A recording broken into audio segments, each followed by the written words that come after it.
All right, everyone, come gather round. It's another one of those live streams. Animorphs. We got hacked another 2 books off. No. So it was like Number the 10. Alien and the Secret, right? No, Or no. I mean, that that's was the one I just uploaded. And it was number 10, the Android, and number 11, the Forgotten. Marco and Jake books. Yes. We met the Second Chi. Marco book. Yeah. Third Jake book. Yep. And they're both good. Yeah, I really enjoyed them. Yeah, we met the Chi, and we dealt with a time loop, kind of. You know, whenever I hear the word Chi, I think of Leland Chi. Yeah, we're having an in-joke. From Lucasfilm. Yeah, we're having an in-joke now that dude is secretly a Chi. Apparently. Now, if you read the Animorphs Alliance Handbook, which is that little green leaflet thing that you got if you joined the Animorphs Club back in the day, according to that, it's not pronounced Chi. What is it pronounced? Che. Che. Chai. That is just bizarre. Chai. Yeah, I've never heard it pronounced any other way. It's just that little Animorphs Alliance Handbook. Yeah, so... Wow. I couldn't. I don't know anyone who pronounces it that. Everyone just pronounces it Chi. Yep. And I don't want to go into too many spoilers again, but bastards. So what do you think of these 2 books, Adam? Number 10 is a 10 out of 10. Oh, 10, really? 10. Yeah. The Marco books started off strong. Yeah, with what Paparino would call opening book shenanigans. They're at a concert. It sort of works this time, even though Jake being leader is it's still not in full swing. Yeah. Because he shows absolutely no standards, and this becomes a problem a little further down the line. Yeah. But for now, it's just like, well, hey, we're kids, let's go watch. No standards in what sense? Then we get the Chi involved, and they are very interesting. Oh, yeah, because, I wasn't sure at first whose side they were on. Yep. And he didn't even know there were more than one. Well, do you know what, Ian? I still don't know. Yeah, well, because... I was like, ooh. And I always had, I was thinking going in, the android. I was like, oh, is Vistra 3 making an android? And that's going to be, the big thing. They have to destroy this android. Maybe Vistra 3 is making an android to infiltrate, human society or whatever. Their system with the sharing thing. Because that's the preconception I had going in. Because Eric was working for the sharing, and it's revealed very early on that he's an android. The titular android. And he lives in a society of dogs. Dog people. The Pemelites. Pemelite. Chupacabra. Is the Chupacabra a dog, by the way? El Chupacabra. Yeah. I do agree with the type of dog. I do agree with the Paparina. I don't think the ending is that good, but most of the book is good. Because that scene where they're going through the vent. What did Paparina say about the ending? It was weird and confusing because Jake fed the crystal to his dog or something. Oh, yeah, because they're like, oh, yeah, we shouldn't have this power or whatever. So then just gives it to the dog. Yeah, and they hinted that they're like the Pemelite essence or whatever, but that would have been genetics that had just passed on from long ago. I would have preferred if Marco had just taken it and thrown it into the ocean. I think that would have made more sense. Yeah, that's what I thought that was going to happen, and that's what should have happened. Animorphs has this background of weird mystical stuff. If you remember book 4, where Cassie starts talking to the whales. Yes. So occasionally this mystical supernatural stuff does appear. Yeah. And so it's sort of in keeping with that. I don't think the authors, I mean, they might have been back in the day, they're probably off their tits all the time. So they might have had a spiritual side. They probably thought they saw Jesus on several occasions. Yeah, like the proto hippies touch a whale and I'm healed kind of character from the 80s. So maybe there was a sort of spiritual aspect of it. And we've had book 7, haven't we, with the Alchemist? Plus, what happens is Tobias in number 33, The Illusion, but I'm getting ahead of myself. That's fuck that book. Don't like that book. I'll have to find out why in due time. Yeah. And I sort of got the whole like Mission Impossible vibe from like, trying to get that crystal. So, Ian, what did you notice about that book?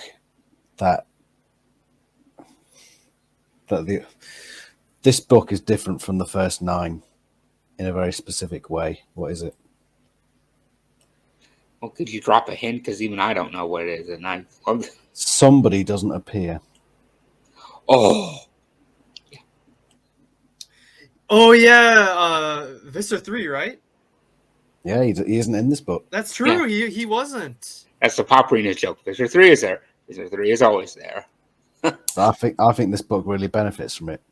Yeah, I mean, I do like it when he appears, but he shouldn't appear all the time, And how about that your plot? It's so weird. They want to turn every single computer on Earth into their control. I don't get what this would accomplish, because it's not like logistically that helps them take over faster hosts. You know what I mean? And people would just get suspicious in their computer. Yeah, you think like, oh, what's going on? It was just they'd reveal themselves. But this is, you got to remember, this is back in the 90s. Nobody really knew how computers worked. It was all very high tech and. True enough, and especially Kay Applegate and Michael Grant, since they were like born in the 60s, went through the 60s, 60 activists, all that stuff. Mm-hmm. So yeah, I forgive the story for being a bit weird in that regard, because. And to be fair, I can't put myself in the 90s mindset for that. Yeah, and to be fair, it's not the last time they do that with logistics. The TV show as well, I think you got to show a bit of leniency for when that tried weird technology stuff. Yeah, I already told him about how when they're in the cyber cafe, the computers just freak out and give messages. The Siberia, I freaking love that. That's forever ingrained in my head now. The Siberia setting. That's good. We get some interesting settings in this book. Is it the Matcom building? I think that's what it's called. Yeah, that's what it was called, the Matcom building. And you get the big massacre at the end. What did you think of that bit? Man, that was pretty edgy. Don't cut yourself on that edge, Eric. Oh yes, you've cut himself on that edge. It's too late. But what do you think of the whole philosophical stuff going on behind it all? Oh yeah, we're like it's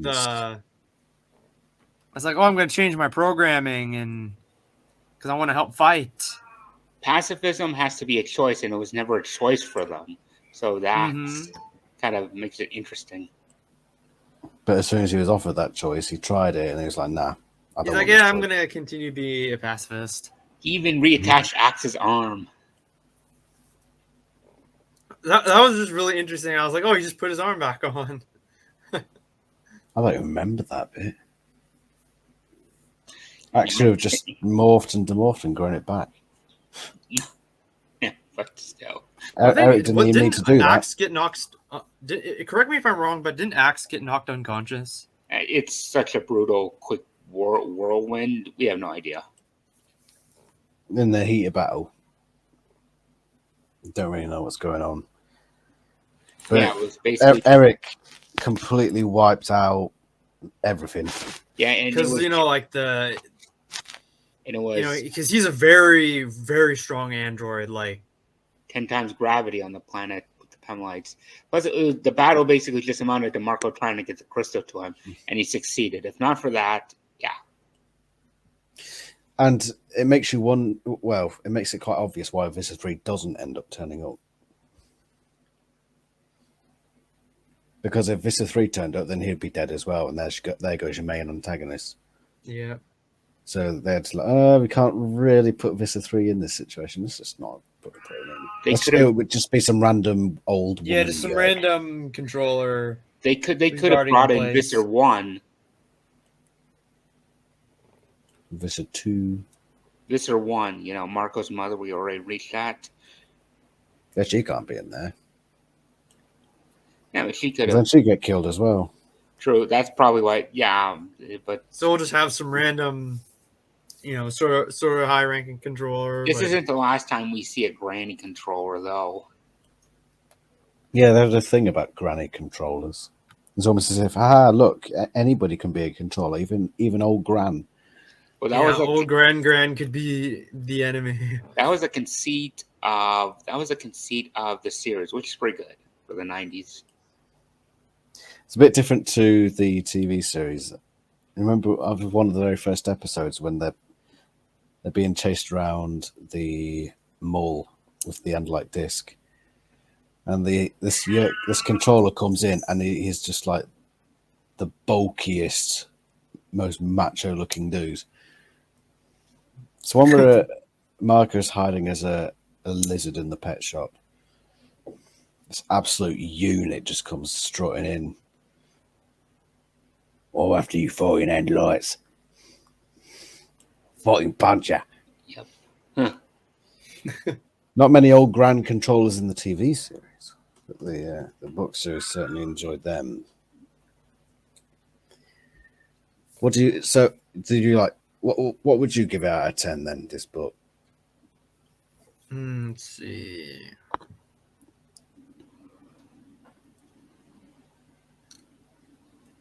Probably give it like an 8 out of 10 for me. Yeah, that's probably what I do too. 8. My gosh. Very low score for this book. Maybe awesome heretical, but I like Marco as a character, but kind of not personally. Oh yeah, he's an ass. Yeah. But I do like his humor and all that. What about book 11, The Forgotten. I forget what it is in French. 11. Number 11, The Forgotten. Oh man, yeah, that was kind of crazy. The Amazon. This is the worst Jake book of the whole series. You think so? Yeah. I do easily not agree. Well, what would you say? Number 41, The Familiar. Oh, sod off. No, that book's freaking awesome. Well, to be fair, I like all Jake books, but that's the one I like the least,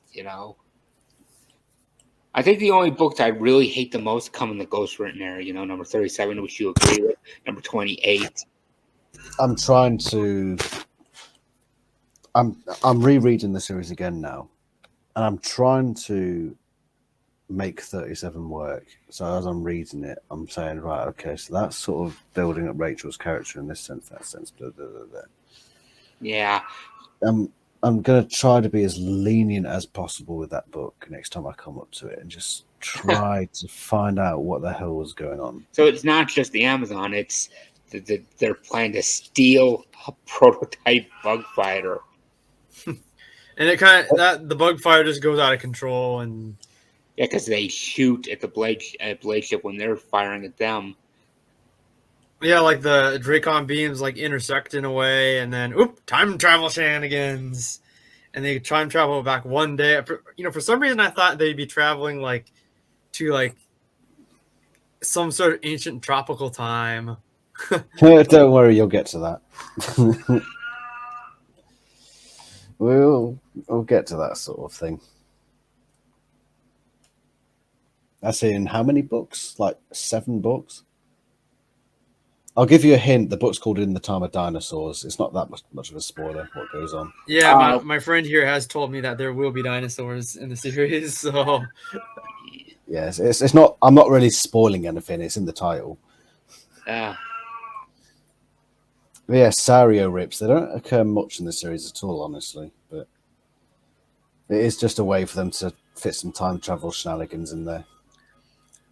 And I love how like Axe, even he didn't know like everything about it, because like he said he was like paying attention to like a girl in class rather Yes, than the lesson. he's a little git, is Aximilly. Should have paid more attention to school, but that happens a lot of times. We're starting to get a lot of these tropes now. For example, the Andalites stealing a Yerk craft or any type of craft. That happens a lot. Yep. The amount of times they steal a bug fighter or some other ship or a plane, it happens so many times throughout the series that it's actually quite jarring how how easy it is for them. Oh, what will we do today, guys? Oh, we'll just steal another ship. Yeah, you'd think at some point the Earth will stop falling for it. Yeah. But it keeps happening, apparently. What other stuff do we get in there? So, Well, you got They morph spider monkeys. And the tribe people.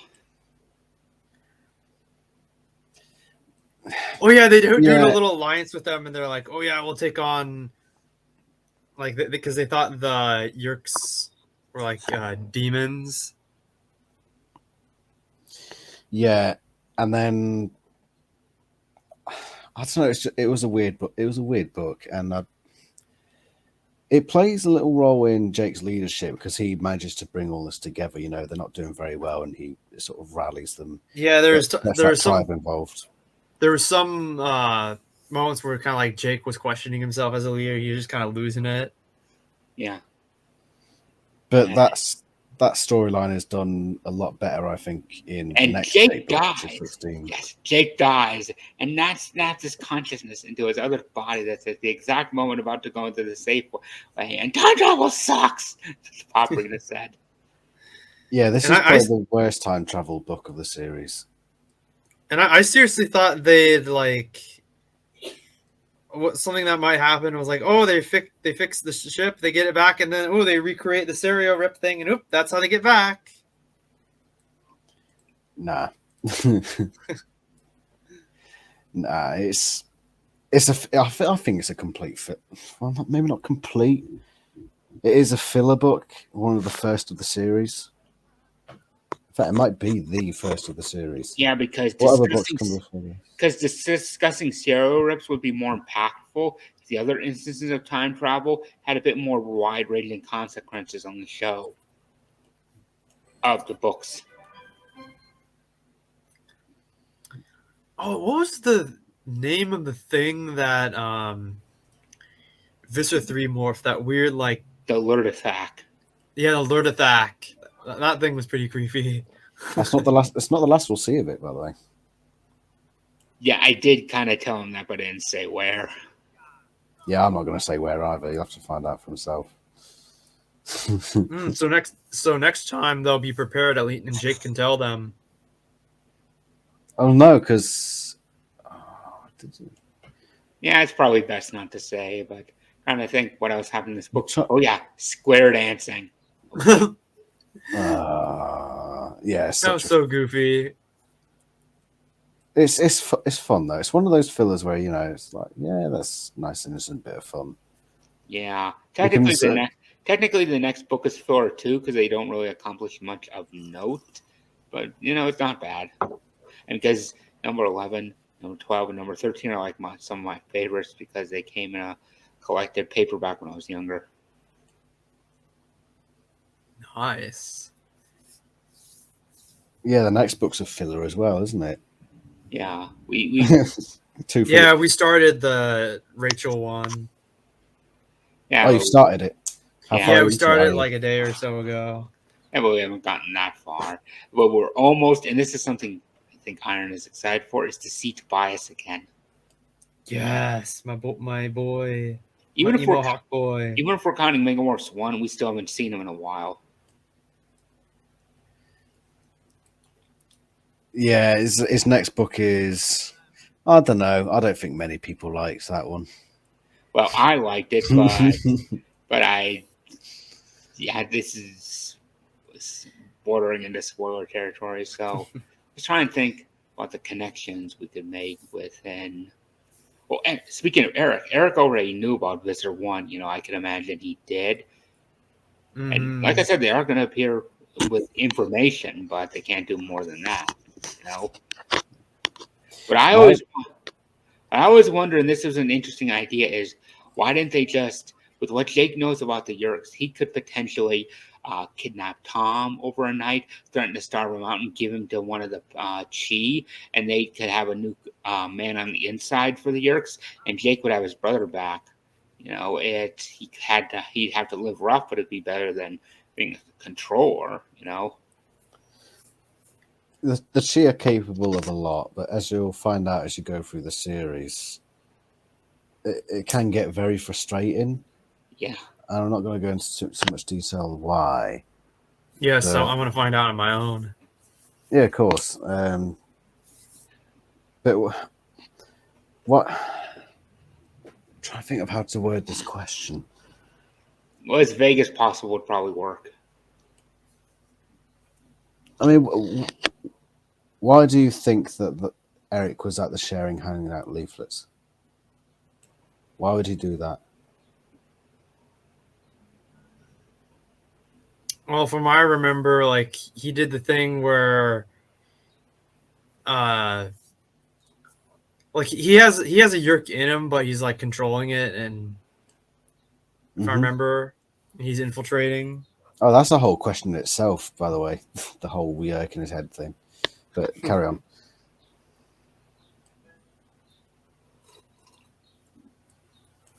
And I remember he like would holographically project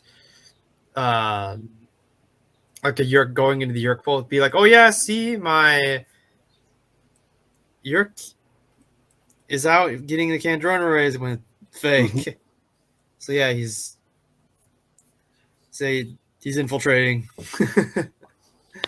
But why would he be handing out leaflets if, for example, because he's trying to keep up his cover? Oh, let me mute the phone's ringing. Okay. Oop. I have to cut that out. So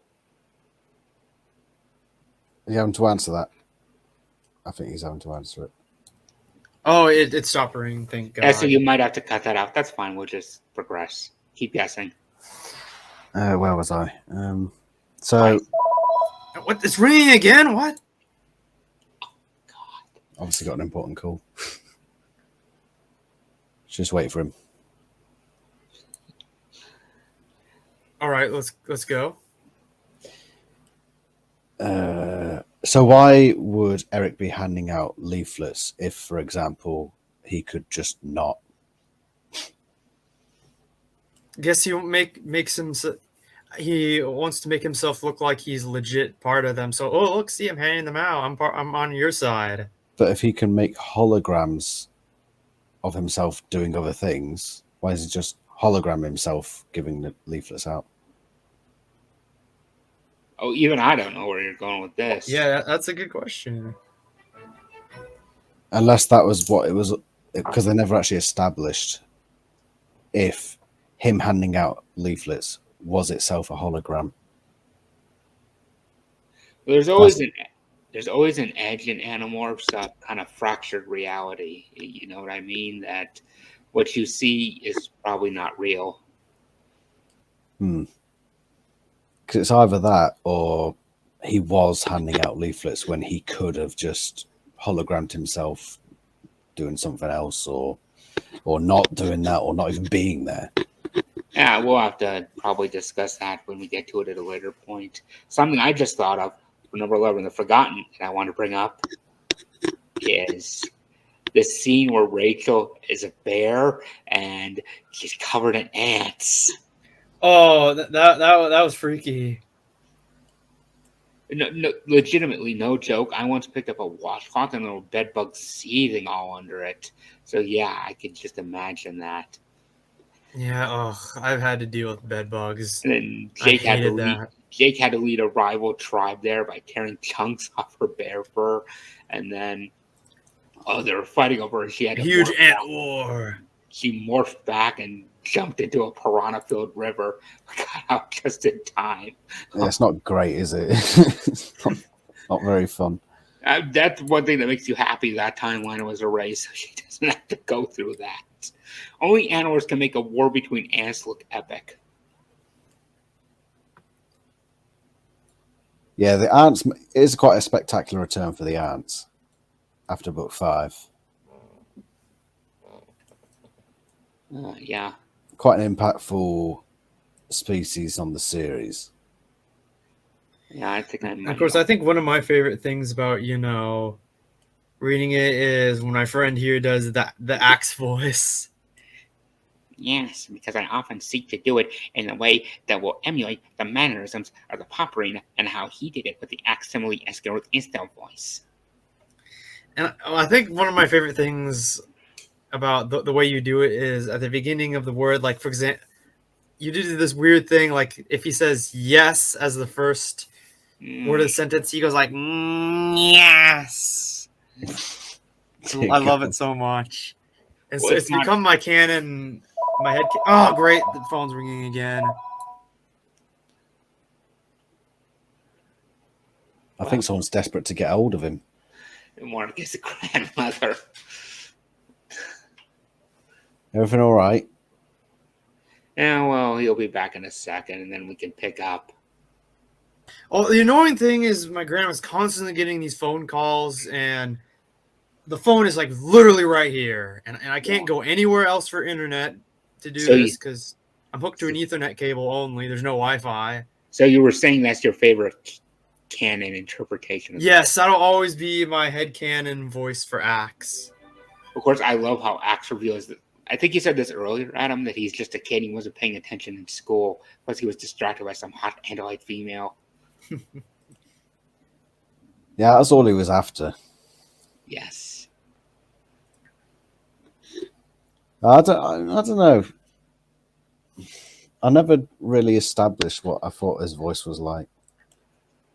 Yeah, well, he wouldn't sound. Surely he wouldn't say. It's a bit weird because what would it sound like? Because surely it wouldn't sound human. Well, remember what they said that I said before that I don't even know is with Thought Speakers works with universal symbols and languages. That's not a secret. They even said that in one of the chronicles. I said. So I'd imagine you'd probably hear it in a way that sounds quote unquote familiar. Yeah, possibly. But it would be weird to experience thought speak, wouldn't it? I still don't know quite how it works because you see them in the books. They're always screaming in thought speak, and I'm like, are they screaming at someone, or is it just like broadcast? Or I swear the sound effects are so great. It's like LOL. Do they ever say LOL? Pretty sure they do in the outdated computer book. That is something I told Iron Man. I didn't tell him like the plot. Speaking of which, what we could do in the last 10 minutes is discuss the next 2 books we're going to do because we'll be reviewing those. It's like I said, we're on number 12, The Reaction now, and after that is going to be number 13, The Change. Without getting into spoilers, we could kind of hash out maybe what's to come in a way that doesn't reveal anything. So yeah, we get a Rachel book and then a Tobias book after that, right? Yes, Tobias. Yep. They're going to be good fun. I do like number 12. It's fun. Yeah. It has its moments, especially towards the end. Yeah, I did. It's a bit of a blast. I don't consider telling him Visitor 3's Monster Morph to be a spoiler, so I did show him like that over-bloated yellow manta ray thing that he morphs, the leptin javelin fish. A leptin javelin fish. Yeah, that thing is so cool. It looks like it could belong in an alien ocean. That's the great thing about this series, the alien designs. Yes. It's why people I love them. It's why people lament that there wasn't a proper graphic novel until like recently. And I think he does a good enough job. It's just I'm wondering what's going to happen as they progress into the series. That's the point. As a reminder, new graphic novel is scheduled to come out in December now. Yeah, I haven't had a chance to get to the one that we have right now due to the fact that it didn't pop up on the place I go to get comics. You know, kind of pirate. What do you think of the cover? Ooh, the cover for these books. The fourth graphic novel. I haven't seen it yet. I'm sure I will. I like that the second one, the first one showed them all in a group. Mm-hmm. And since they're kind of somewhat locked into the narration cycle from the perspective point of view of the main narrator, so it was in the books, I feel like you should at least put on the front page the person who is doing that. The first one, if it's for a newcomer, is going to be confusing, but the second one just stuck to a racial image. So I think that is more legit, you know, because it's not going to confuse people. I feel like the author is also willing and open to have constructive criticism, which, given how rare that is these days, how much people are like stunning prima donnas, that's pretty welcome. You know what I mean? Yeah. Yeah, I'm personally not a fan of the new cover. Yeah, I can't imagine what it looks like. It's not what you'd expect, honestly. Well, I did give Iron like brief teases on what the overall plot is for these two books. If you want, we can discuss those. I did say that she has a morphing allergy in this book, which is what that Yeah, and there's already kind of hints of that with what we have seen so far. I won't talk about that. Yeah, because she felt sick when she acquired it, and Yes. that the 13th one deals kind of primarily with what looks like free Hork here, but you never know with this series, do you? That's kind of all I said, basically. Yeah, but they're So Iron knows about the Hork-Bajir. Yeah, kind of, not yet, but you know it. Turns out they're cyborgs. Okay, that was pretty funny. The Borg, basically. Imagine a Borg Hork-Bajir. Borg-Bajir. Bajir. Oh my god. This is something we discussed while reading number 11, The Forgotten. When they stole the ship, what would have made it even perfect is if they brought up X-Wing versus TIE Fighter. Those were the big games back then. They brought up Star Trek, Captain Picard. That's good, but they could have brought up Star Wars more directly, I think. Nah, they should have brought up Red Dwarf more. That's the best sci-fi. But was it even out then? This was supposed to be Red Dwarf years. was 80s. 80s? Okay. That's what I thought. Okay, so it would have been at that point, but then it might be like something like Doctor Who, which is like didn't really become big here until later on. Nah, Doctor Who's been big for years. Yeah, but That's even in the 60s, 80s, I think. Even in the 80s, I think most people knew more about Transformers than they knew about Doctor Who. Not in Britain. Yeah, Britain, because different story in Britain. Talking about the other side of the pond. So, if we can just direct ourselves into some final conclusionary guiding thoughts, what would those be? Iron? Yeah, the more I'm reading it, the more I get excited for the next book. Thoughts from me. Starting to get into the fillers. But as well as some fillers in the next 10 books, you probably have some of the most important books as well. Yes. And some of the most dramatic books. This stretch from now on, from I'd say 13 onwards, is probably, I'd argue, peak Animorphs. Probably up to 22, 23 is what I think many people would consider peak Animorphs. Yeah, peak because it's before the Ghost Written era. He does know about that. And the authors had finally established in their head all the little bits, because up to this point, you know, it's quite obvious that sometimes they didn't know quite what they were doing. Something. Oh my God, the Chronicles. The Chronicles are just going to dump a whole heaping load of plot and backstory onto him, and he has no idea what's coming. It's just no idea. When are you doing the Andalite Chronicles? After number 13, The Change, because that's specifically when it's set, you know, in the world. All right, then. And then you got the Hork-Bajir Chronicles after before 23.